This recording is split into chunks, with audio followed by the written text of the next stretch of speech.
So you've been cosplaying for how many years now? Probably since about 2005, so that's what, 7, 8 years, I think, 8 years. So quite a while. Quite a while, yeah. Alright, speak up a little before the camera because we do not have you mic'd. That's okay. And do you ever do it competitively? I've done a couple competitions. I started out at Anime Oasis doing some of the little cosplay contests there.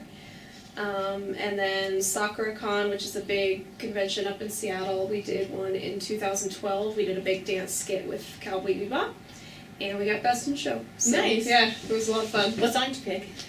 We did Gautier, somebody I used to know, and we did a big choreographed number with a couple friends, and it actually turned out really, really well, and I think it was a good homage to the show. Right. So what tips do you have for people who are just starting out into competitions and I guess cosplay in general?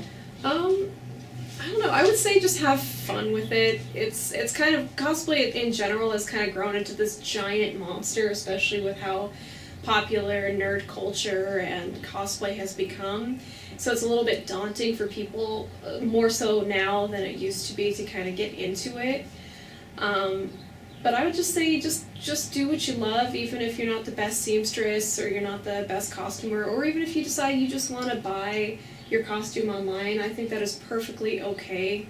It's about having fun, being able to kind of, be your favorite character for a while, meeting people, and just kind of being in an environment that's comfortable and just full of a bunch of other people and nerds who love the same thing you do. So don't worry too much about your craftsmanship at first. We all started somewhere.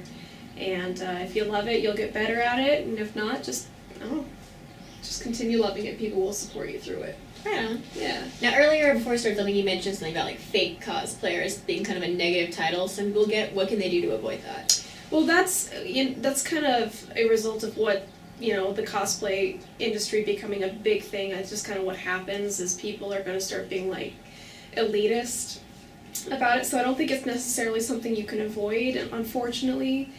But I would just say ignore people who are like, oh, you're not a fake cosplayer, oh, you're cosplaying something you've never really seen before. It didn't used to be that way, and I'd like to see it back to kind of its humble beginnings. But if you love a character, or you love a show, or even if you've only seen one episode of a show and you just all of a sudden love that character, and you go and somebody's quizzes you about the show and you don't know anything, don't feel bad, because we should all be welcoming and be like, oh, you haven't seen it yet? That's awesome. Let me explain to you how awesome it is, and encourage you to keep watching it, because I think it's going to be a great experience for you, rather than tearing somebody down for it.